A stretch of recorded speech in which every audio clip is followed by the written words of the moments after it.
Assalamualaikum warahmatullahi wabarakatuh. Perkenalkan kami dari kelompok 5 yang terdiri dari Eva Agususanto, Latifah Nuraini, dan saya sendiri Nurul Kalisa Majiding. Di sini kami akan membahas mengenai data breach skandal pada Facebook.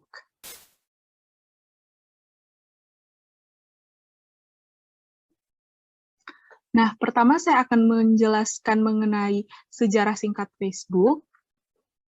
Mark Zuckerberg pertama kali melaunching Facebook itu pada tanggal 4 Februari 2004. Nah, pada awal mulanya Facebook ini hanya diakses oleh para mahasiswa Harvard. Namun, seiring berjalannya waktu, Facebook ini dapat diakses oleh seluruh kalangan, sehingga menjadi salah satu sosial media yang terkenal. Nah, lebih dari 1 juta pengguna baru yang menggunakan Facebook. Nah, di balik kesuksesan Facebook ini, ternyata mereka ini terkena skandal data breach oleh Cambridge Analytica, sehingga berdampak pada pemeriksaan oleh FTC, dan Facebook ini mendapatkan denda sebesar 5 miliar US dollar atau setara dengan 70 triliun. Facebook secara tidak benar itu membagikan informasi data milik 87 juta pengguna Facebook dengan konsultan politik Inggris, yaitu Cambridge Analytica.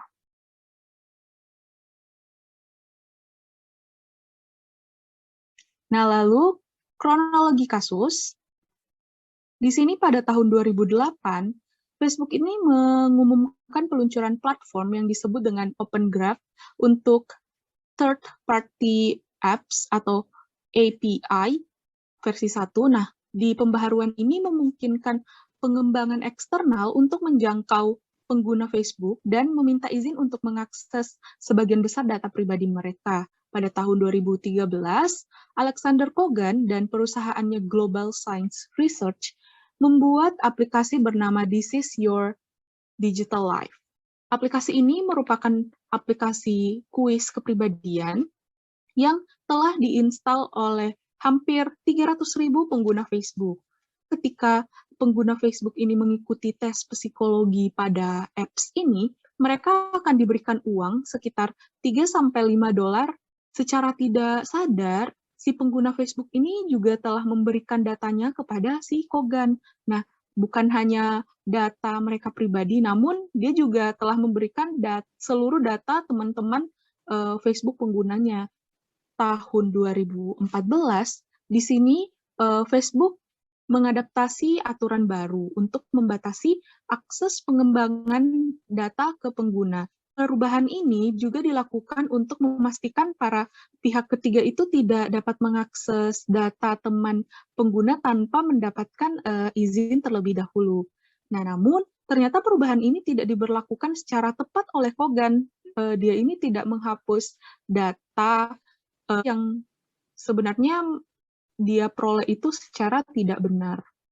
Nah, di tahun yang sama juga ini, pihak SCL ternyata mengajak GSR ini, yang di dalamnya itu termasuk Kogan juga, untuk membentuk Cambridge Analytica. Nah, karena tadi si Kogan ini telah mendapatkan puluhan juta data guna Facebook, nah datanya ini dijual ke Cambridge Analytica untuk diteliti dan disimpulkan bahwa terhadap kepribadiannya hingga kecenderungan politik seseorang dari profil Facebook tersebut. Nah, pada Desember 2015, nah kan di sini sebelum terpilihnya Trump sebagai perwakilan Partai Republik ini, awalnya kan Trump sama Ted Cruz ini dia bersaing. Ternyata saat itu si Ted Cruz ini dilaporkan oleh The Guardian, mereka itu dibantu oleh Cambridge Analytica dalam kampanye kepresidenannya. 2016 ini, saat terjadi pemilihan presiden, kampanye Trump ini juga dia itu sudah mulai berinvestasi secara besar-besaran dalam menggunakan iklan di Facebook. Langkah ini pun juga melibatkan si Cambridge Analytica. Nah, tahun 2018, di sini Christopher Wylie mengungkapkan kepada 2 surat kabar bahwa Cambridge Analytica ini menggunakan jutaan data profil Facebook untuk mengembangkan profil psikografis orang dan mengirimkan materi agar lebih pro kepada Trump secara online. Tahun 2018 ini pun juga bukan penyelidikan oleh FTC untuk melihat apakah Facebook ini telah melanggar kesepakatan yang telah dicapai dengan pemerintah Amerika Serikat pada tahun 2011 mengenai perlindungan privasi pengguna. Tanggal 21 Maret, akhirnya si Zuckerberg ini menanggapi bahwa memiliki tanggung jawab untuk melindungi data pengguna Facebook. Si Zuckerberg ini meminta maaf dan memastikan agar kejadian ini tidak terulang lagi. Selanjutnya di sini adalah data apa saja sih yang digunakan oleh Cambridge Analytica dari para pengguna Facebook. Yang pertama itu adalah public Facebook profile, termasuk dari nama, gender, tanggal lahir, hingga tempat tinggal mereka atau kota mereka. Lalu ada foto apa yang telah di-tag oleh orang lain, lalu ada interest, page apa saja yang disukai oleh user Facebook, lalu ada postingan ini pada timeline user atau news feed post, lalu ada friend list yang berkaitan dengan seluruh teman-teman Facebook para user tadi, dan ada juga email address, lalu semua message yang ada di Facebook. Nah, selanjutnya di sini membahas mengenai whistleblower Cambridge Analytica pada kasus Facebook, yaitu Christopher Willey, yang dulunya bekerja sebagai data scientist pada afiliasi Cambridge Analytica, yaitu SCL Election. Willey ini menceritakan bahwa Facebook ini memang telah sengaja dieksploitasi untuk mengumpulkan jutaan profil orang dan membangun model yang dapat mengeksploitasi hal-hal yang dapat menimbulkan kebencian kepada satu pihak dan menimbulkan sikap pro kepada pihak yang ingin dimenangkan oleh si Cambridge Analytica ini. Selanjutnya, pembahasannya akan dilanjutkan oleh teman saya. Selanjutnya saya akan menjelaskan terkait analisis 5W dan 2H dari kasus ini. Yang pertama adalah apa yang terjadi, yaitu adanya kebocoran data pribadi dari pengguna Facebook sebanyak 87 juta pengguna Facebook oleh Cambridge Analytica. Kemudian siapa yang terlibat, yaitu Alexander Kogan, Alexander Nick, Steve Bannon, Robert dan juga Ted Kass. Kemudian where kebocoran data ini terjadi di Amerika Serikat dan juga di Inggris. Dan when pada tahun berapa, yaitu 2014 sampai dengan 2018. Dan selanjutnya adalah why. Mengapa kasus ini dapat terjadi? Yaitu untuk mempengaruhi pandangan pemegang hak ini agar sesuai dengan keinginan para politikus yang telah mengontrak Cambridge Analytica. Kemudian how much, jadi Alexander Kogan menjual data pengguna Facebook ini sebesar $800.000. Selanjutnya adalah how. Jadi Cambridge Analytica ini ingin memanfaatkan akses data yang sudah ada sebelumnya ke data para user Facebook yang dinikmati oleh developer dari aplikasi-aplikasi dengan akses versi pertama dari API Facebook, dan juga berencana untuk menggunakan data ini agar dapat dibuat model data yang akan menginformasikan pekerjaan mereka pada kampanye pemilu di Amerika Serikat. Nah, Cambridge Analytica ini mengajak Dr. Stigwell, pemilik aplikasi dari My Personality, untuk berkolaborasi karena aplikasi yang dimiliki oleh Dr. Stigwell ini telah mengumpulkan data Facebook yang sangat banyak, di mana data ini telah dimiliki atau dikumpulkan secara sah karena untuk tujuan akademis. Akan tetapi Dr. Stigwell menolak karena alasan perlindungan data dan tidak mengizinkan Cambridge Analytica mengakses kumpulan data dari My Personality. Kemudian Dr. Alexander Kogan menawarkan diri untuk melakukan pekerjaan itu karena ia juga telah mengembangkan aplikasinya sendiri yang disebut aplikasi Lab CPW, yang beroperasi pada API versi pertama. Nah, setelah perusahaan itu didirikan dan juga kontrak telah ditandatangani dengan Cambridge Analytica, Dr. Kogan dan juga Chris Whaley merombak aplikasi Lab CPW, kemudian mengubah namanya, syaratnya, dan ketentuan aplikasi menjadi aplikasi GSR, yang mana pada akhirnya ini akan menjadi aplikasi This is Your Digital Life. Nah, data dari para pengguna dan teman-teman pengguna Facebook ini dimasukkan oleh para pengguna yang kemudian akan tersedia untuk GSR dan pada akhirnya untuk Cambridge Analytica. Nah, GSR ini mengambil jawaban dari para pengguna Facebook melalui survei aplikasi dan menggunakannya untuk membuat prediksi tentang bagaimana para pengguna Facebook tersebut untuk kemudian digabungkan dengan informasi lain yang telah diambil dari profil Facebook dari para user Facebook itu untuk memprediksi bagaimana kemungkinan para user itu akan memilih dalam pemilihan presiden. Nah, karena konfigurasi AP versi pertama itu, GSR juga menerima informasi profil publik tentang teman-teman dari usernya, sehingga aplikasi GSR ini dapat memberikan model data tentang pengguna aplikasi dan teman-teman Facebook mereka yang pengaturan privasinya memungkinkan diakses oleh pihak ketiga. Nah, setelah datanya diperoleh oleh GSR, kemudian dimodelkan dan ditransfer ke dropzone yang aman oleh Cambridge Analytica, sehingga mereka dapat mengekstrak model yang berkaitan dengan subjek data yang mereka minati dan untuk siapa mereka memiliki data yang sudah ada sebelumnya, di mana hal ini merefer ke pemilihan presiden di Amerika Serikat.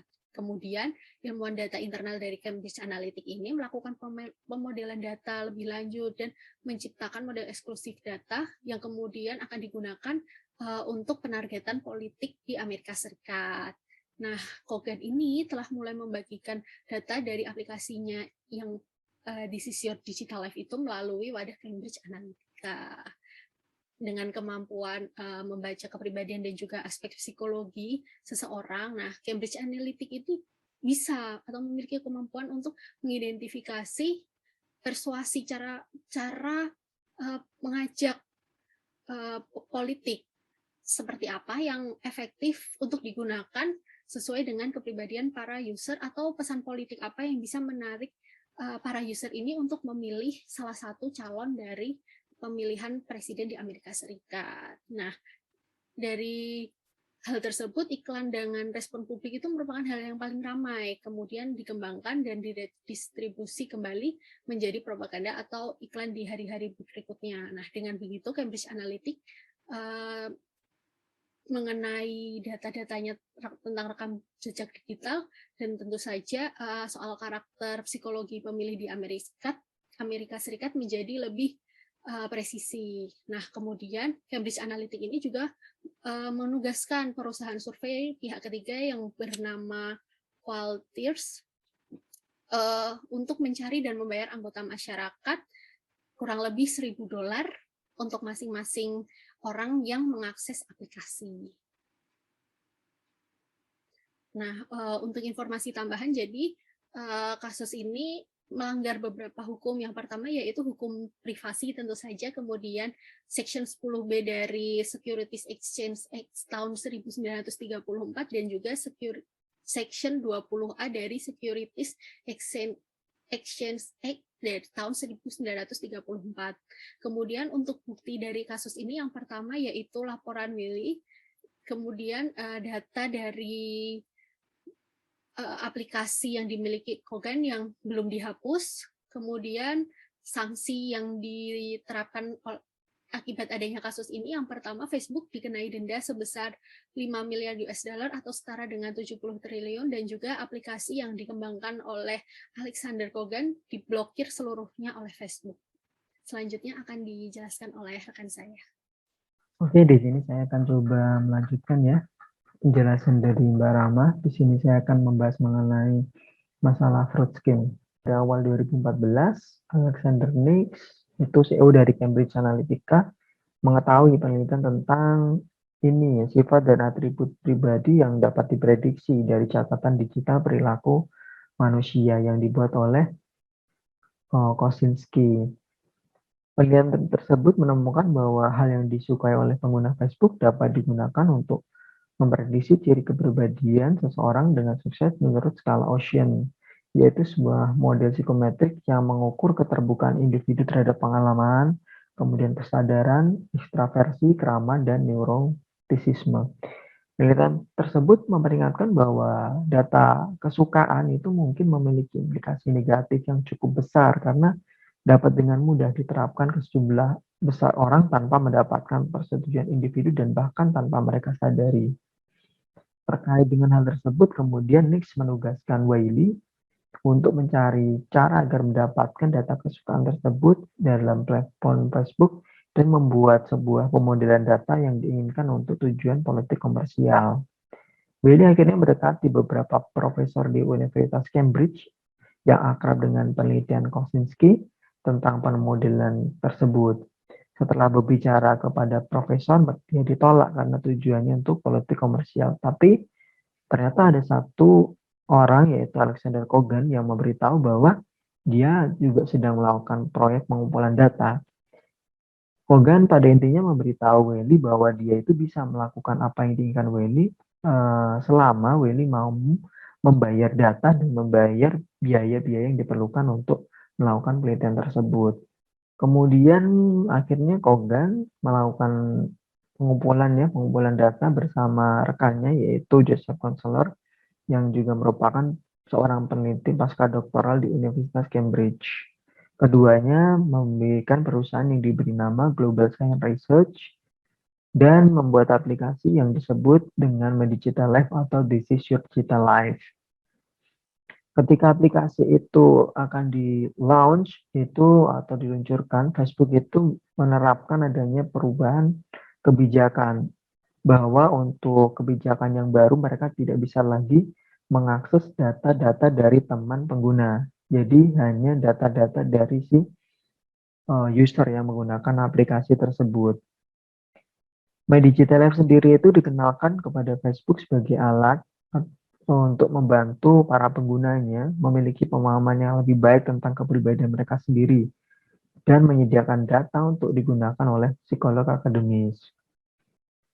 Aplikasi ini meminta pengguna untuk menjawab pertanyaan untuk profil psikologis. Pertanyaan difokuskan kepada 5 hal besar yang terkait dengan ciri kepribadian, yaitu ekstraversi, keramahan, keterbukaan, kesadaran, dan neurotisisme. Pada tanggal 30 April 2014, secara terbuka diumumkan oleh Facebook adanya perubahan kebijakan tersebut. Namun, yang tidak diketahui oleh para pengguna bahwasanya Facebook masih mengizinkan jutaan pengembangan pihak ketiga untuk mengakses data teman pengguna selama setidaknya 1 tahun. Hal ini dimaksudkan agar mereka itu bisa menyesuaikan aplikasinya untuk mengikuti kebijakan yang baru dari Facebook. Kemudian pada tanggal 6 Mei 2014, Kogan mengajukan aplikasinya untuk ditinjau oleh Facebook, di mana di situ Kogan meminta izin atas aplikasinya agar dapat mendapatkan informasi tanggal lahir, kemudian lokasi saat ini, dan kesukaan dari para pengguna. Seharusnya aplikasi tersebut tidak memerlukan data lokasi, terus kemudian hal yang disukai dari si pengguna gitu. Itu sudah merupakan suatu tanda bagi Facebook sebenarnya kenapa ini diminta di luar kebutuhan dari aplikasi itu. Kemudian pada tanggal 7 Mei, melihat permintaan data yang seperti itu, Facebook menolak aplikasi dari si Kogan.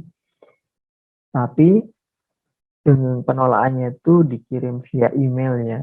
Tapi di sisi lain, si Kogan itu bisa menggunakan API versi 1 di Digital Life, sehingga tetap saja aplikasi itu bisa dijalankan dan mengekstrak data pengguna maupun teman-teman dari si pengguna yang menginstal aplikasi tersebut. Kemudian selanjutnya pada tanggal 4 Juni 2014, karena aplikasi itu sudah bisa dijalankan ya, GSR menandatangani kontrak dengan CA, di situ dengan Alexander Nix, kemudian GSR untuk ditandatangani oleh Alexander Kogan. di mana intinya dalam kontrak itu bergantung pada persyaratan lama dari Facebook, karena kebijakan yang baru itu tidak bisa untuk mengekstrak data dari teman-teman di si pengguna. Kontrak tersebut menunjukkan bahwa GSR itu akan mengumpulkan data kesukaan dari Facebook menggunakan suatu model kepribadian berbasis Ocean tadi. Kemudian data itu akan dibuat scoring sehingga dapat memprediksi kecenderungan orang itu seperti apa gitu. Jadi diklaim bahwasanya This is Your Digital Life itu merupakan satu-satunya aplikasi yang masih menggunakan API versi 1 ya, yang dapat mengakses data pengguna maupun teman-teman penggunanya untuk dapat membuat satu model profil psikometrik. Dalam kontrak itu disepakati bahwa ruang lingkup pengambilannya itu terbatas pada 11 negara bagian AS. Kemudian data tersebut setelah nantinya dipanen, diolah, akan diberikan kepada SCL Election. Jadi GSR itu menggunakan data kesukaan itu untuk membuat sebuah algoritma yang bisa menetapkan skor kepribadian seseorang, pengguna, dan teman-temannya, yang bahkan teman-temannya itu tidak mengunduh aplikasi This is Your Digital Life. Selanjutnya, algoritma tersebut akan menimbulkan tanggapan dengan cara seperti bagaimana ketika Facebook memberikan umpan balik tentang bagaimana seseorang itu akan melakukan sesuatu, yang misalkan apa yang akan dibaca oleh seseorang berdasarkan informasi potensial yang berada di seluruh internet. Kemudian pada Juli 2014 sebenarnya Koga dan Kessler itu mengalami permasalahan dalam mengumpulkan data dari Facebook tentang penggunaan aplikasi This is Your Digital Life. Di situ insinyur Facebook memperlambat pengiriman data dari server Facebook ke GSR. Tapi kemudian masalah itu malah dibantu oleh insinyur Facebook untuk dipecahkan sehingga masih bisa diatasi ya Mas. Jadi pengiriman data kembali lancar. Hal ini sebenarnya menunjukkan bahwasannya si Facebook itu tahu kalau ini datanya sudah tidak wajar, kalau dia itu mengambil data yang sebenarnya tidak diperlukan tapi tetap dilakukan pembiarannya. Kemudian pada tanggal 26 Juli 2014 disepakati bahwa Nix akan membayar 75 sen untuk setiap data yang dapat oleh GSR berdasarkan skor Ocean di 11 negara bagian AS. Pelanggan Cambridge Analytica senang dengan hasil yang disampaikan berdasarkan psikometrik tadi, karena bisa membuat sebuah audience custom atau pesan custom tersegmentasi, sehingga kontrak itu diperpanjang ya pada tanggal 31 Januari 2015 ketika menjelang kontes pemilihan presiden di AS. CA kembali menandatangani kontrak baru dengan GSR untuk membeli lebih banyak data. Kali ini berfokus pada 39 negara bagian yang belum digunakan datanya oleh CA. Dengan cara yang sama, nanti GSR juga akan mengekstrak data, mengunduh data dari teman-teman yang sudah menginstal aplikasi Digital Life dan teman-teman dari pengguna tersebut. Dari proses itu, data yang berhasil diekstrak sekitar 250 sampai 270, sumber lain mengatakan 300.000 ya. Jadi yang menginstal Digital Life, tapi data yang diekstrak itu bisa mencapai 87 juta. Ada yang mengatakan 50 sampai 65 juta. Dan 30 juta itu data teridentifikasi cocok dengan catatan pemilih yang ditargetkan oleh CA. CA sendiri membayar GSR sebesar 800.000 US dollar untuk data-data tersebut. Selanjutnya terkait dengan materi di buku ya, kaitannya kasus ini dengan materi di buku. Sebenarnya kasus ini terkait dengan risiko pencurian data di dalam organisasinya. Kenapa dalam organisasi? Karena sebenarnya akses itu resmi diperoleh dari Facebook.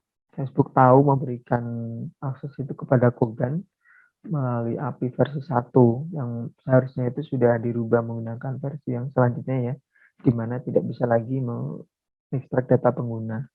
Jadi erat sekali kaitannya itu yang ada di buku dengan kasus ini adalah tentang data theft, kemudian ada social engineering.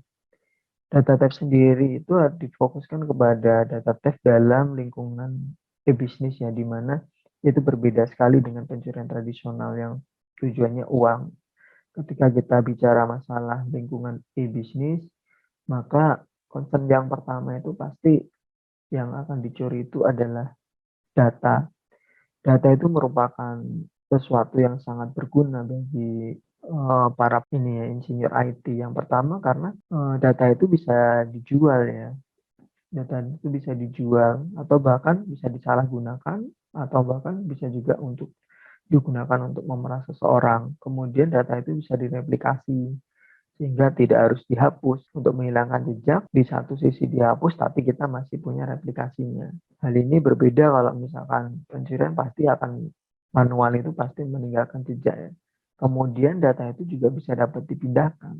Bahkan dari satu belahan dunia yang satu ke belahan dunia yang lain dengan adanya internet yang saat ini sedang berkembang pesat ya. Kemudian yang kedua tentang social engineering itu terkait dengan bagaimana seseorang itu mendapatkan akses atau sandi atau data berdasarkan pesan instan, bisa entry blog, kemudian dari Facebook, kemudian perangkat media sosial yang lainnya. Di sini contohnya ketika GSR itu mengambil data-data kesukaan, dia bisa memprofilkan kecenderungan orang itu seperti apa, skor usianya seperti apa, dia nanti kecenderungan politiknya seperti apa, kehidupannya seperti apa. Jadi memang kita harus sangat berhati-hati sekali tentang social engineering ini.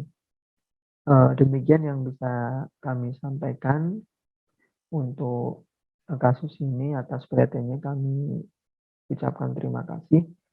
Untuk pertanyaan dan saran bisa kita diskusikan di kelas. Assalamualaikum warahmatullahi wabarakatuh.